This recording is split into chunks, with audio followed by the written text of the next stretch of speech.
All right, guys. So Isaac was asking, or I told you guys that I would send a video about how to email. If you have any questions, you're just going to go into your Gmail, just like where you got the link to get into the meeting. You're going to click on Compose. Now, my screen might look a little bit different than yours because I've been able to change some things, but I don't want you guys using up your time doing that. So you'll click on Compose, and then it brings up a little window for you to write an email.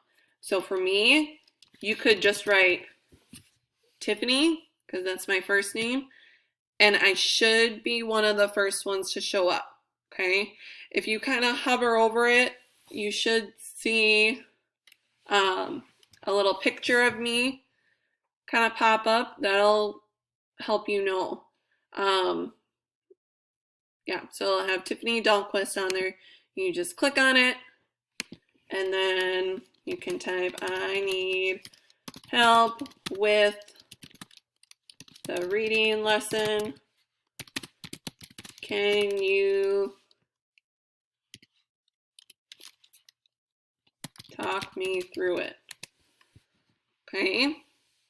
And then for the subject, it would be easiest if you put your name. So like pretending I was Isaac, I would just put Isaac.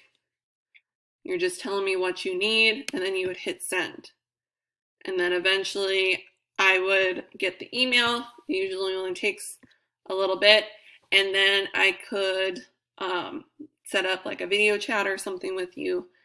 So yeah, if you need any extra help, just shoot me an email and I will get back to you when I can. Okay? All right.